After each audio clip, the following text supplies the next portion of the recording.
bonjour à toutes, bonjour à tous.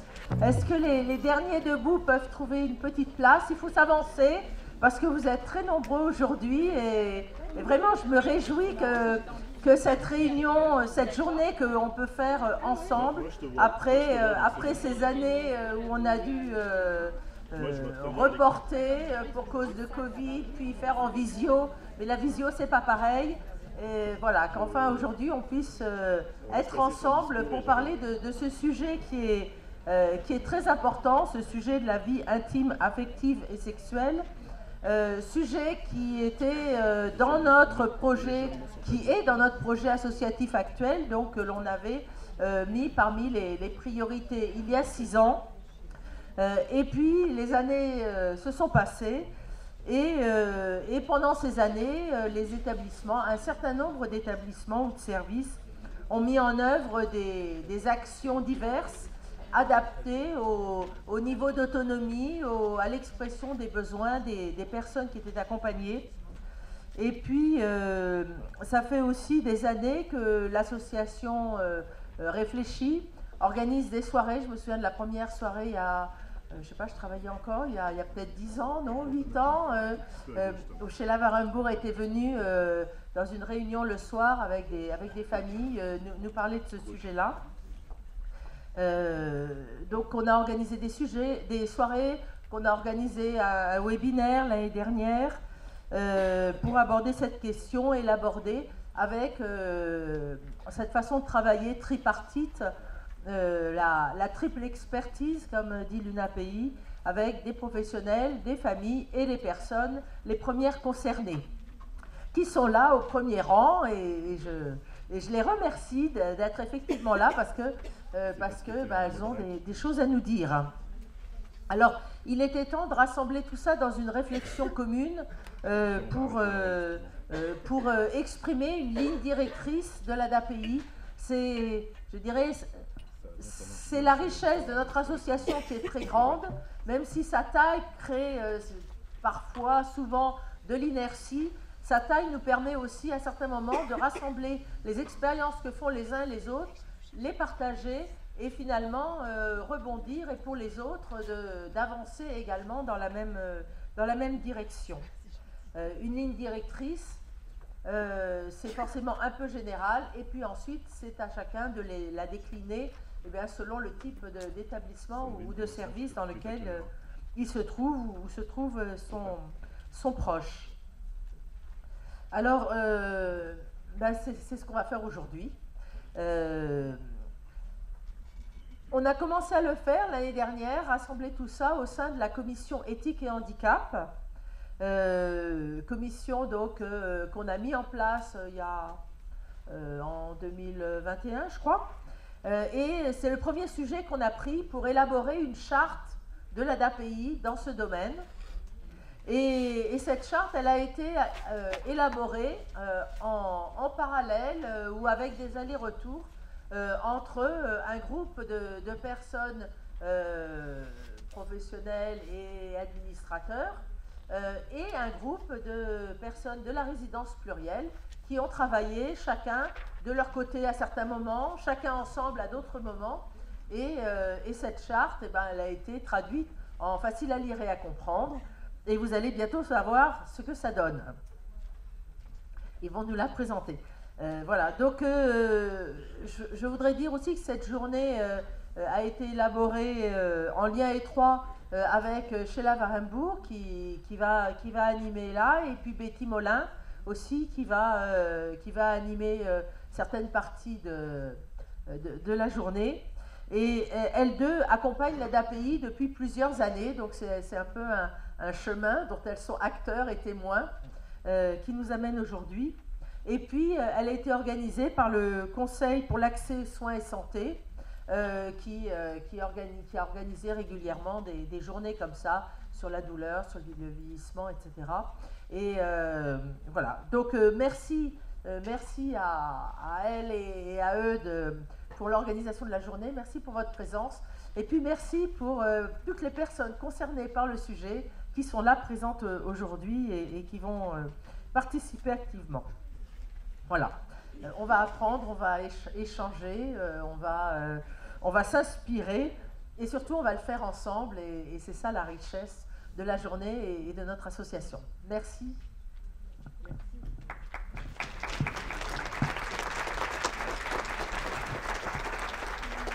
Merci pour cette introduction. La suite va être à Christine et Diane qui vont monter là pour nous présenter la charte.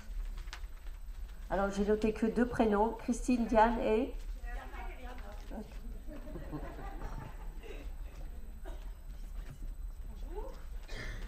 Vous voulez chacune une... Merci.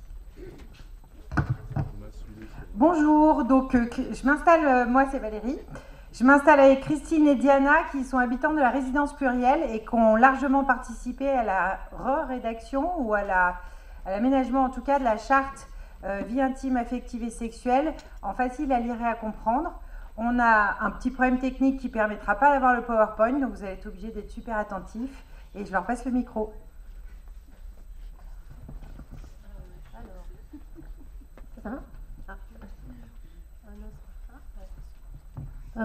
Tout d'abord, bonjour à tous et bienvenue à cette journée-là. Je vais commencer par vous lire la vie intime et affective et sexuelle.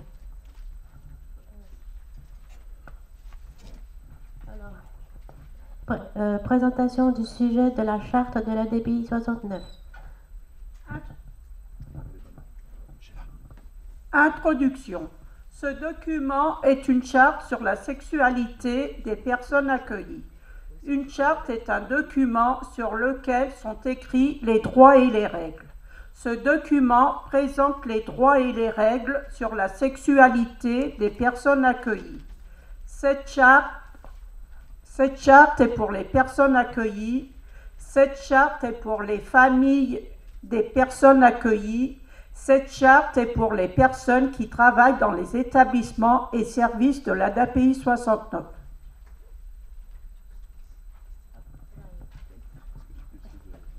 Alors, positionnement de l'ADPI 69. Autodétermination et pouvoir d'agir. L'ADAPI 69 encourage l'autodétermination. L'autodétermination, c'est la possibilité de choisir ce que l'on veut faire et de pouvoir demander de l'aide si besoin. L'ADAPI 69 encourage le pouvoir d'agir. Le pouvoir d'agir, c'est la possibilité de faire les choses par soi-même.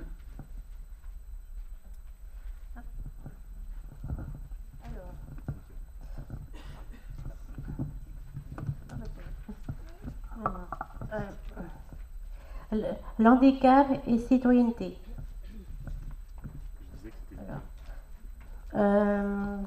Les personnes en situation de handicap sont des citoyens comme les autres. C'est la loi de 2002 et 2005 qui renforce les droits des personnes en situation de handicap. L'ADAPI 69 a le devoir de reconnaître le droit à une vie affective, intime et sexuelle pour les personnes en situation de handicap. L'ADAPI 69 doit mettre en place toutes les conditions à l'expression du droit à une vie affective, sexuelle et amoureuse. Créer les conditions à l'expression et à l'épanouissement de la personne dans sa vie affective, c'est respecter la personne tout entière. C'est respecter son intimité, prendre en compte ses choix de vie et respecter son droit fondamental d'aimer et d'être aimé.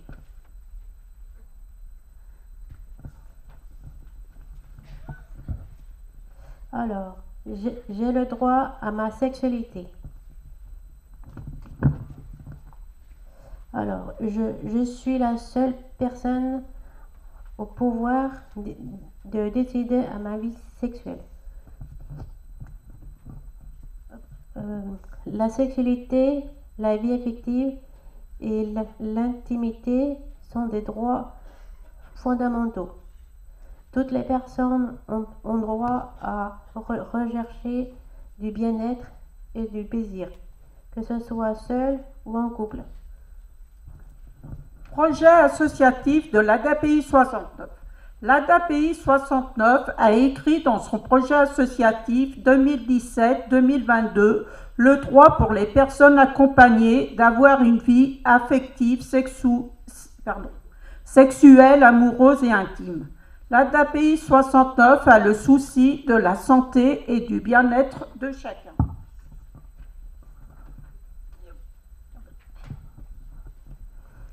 L'engagement de l'ADPI 69. L'ADAPI 69 s'engage à respecter le droit à une vie intime, affective et sexuelle. Chacun doit pouvoir exercer son droit à l'autodétermination dans le domaine de sa vie affective et sexuelle. Informer et former l'ensemble des professionnels des services et établissements de l'ADAPI 69 à la vie intime, affective et sexuelle. Soutenir les familles et les proches dans la prise en compte de la vie intime, affective et sexuelle de leur enfant ou de leurs proches par le dialogue avec les professionnels. Créer un véritable lien entre les familles, les professionnels et les personnes accompagnées. Inscrire la charte de la vie intime, affective et sexuelle dans chaque projet d'établissement et règlement de fonctionnement.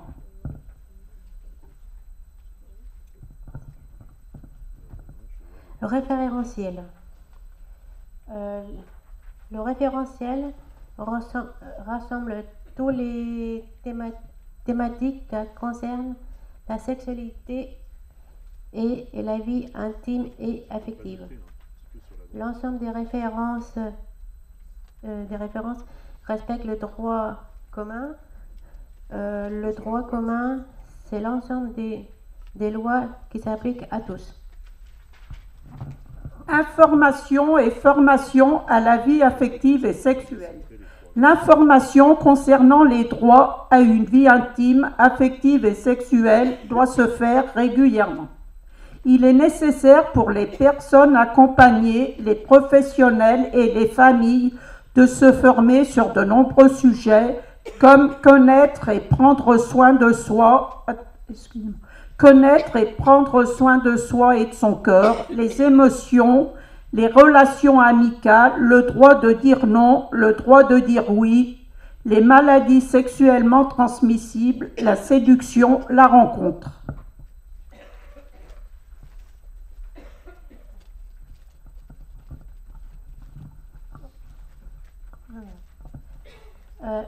Les relations affectives. On peut se donner la main ou s'embrasser devant les autres dans le respect et la discrétion pour ne pas gêner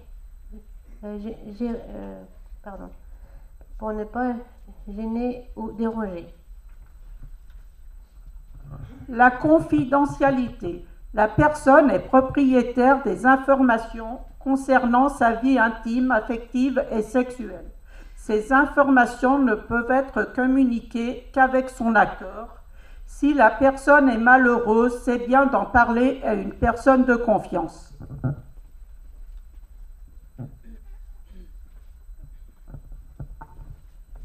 Alors,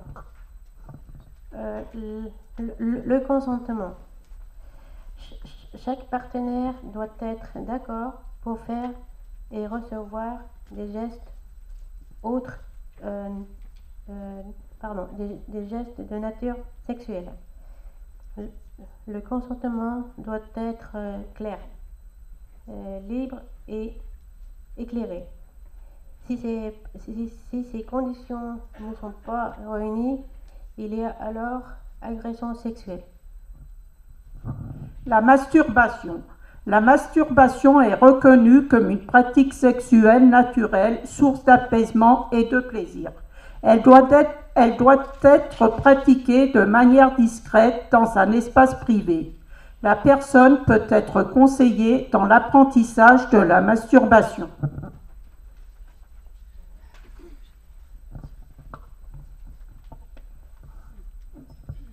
la pornographie. Les personnes ont le droit de regarder des revues ou films à caractère pornographique qui ne sont pas interdits par la loi, à condition que ce soit dans un espace privé. Une attention si nécessaire, car une pratique excessive peut nuire à l'équilibre des personnes en relation. Les relations sexuelles. Les relations sexuelles sont possibles tant que cela se passe dans un lieu intime et que votre partenaire est d'accord et se sent respecté. Vous êtes libre de choisir des rapports sexuels avec un homme, une femme ou les deux. Si besoin, les professionnels peuvent en discuter avec vous sans porter de jugement.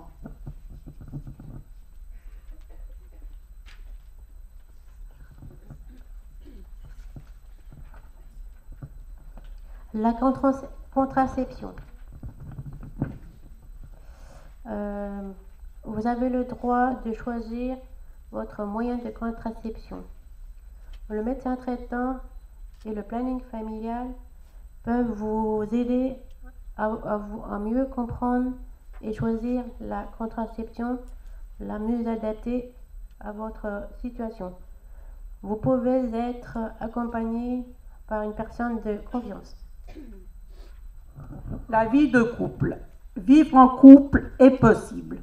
Vivre en couple ne doit pas empêcher l'accompagnement individuel ni la vie en collectivité.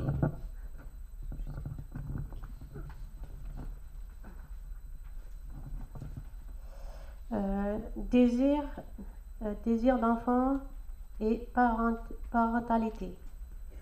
Le désir d'enfant est un droit. Il est nécessaire d'en parler pour réfléchir à ce projet sans avoir peur d'être jugé dans ce choix.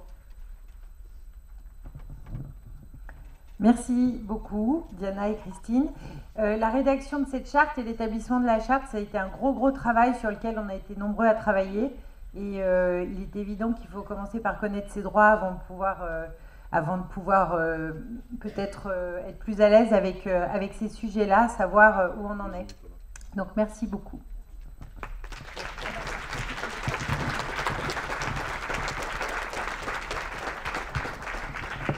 Merci beaucoup, mesdames.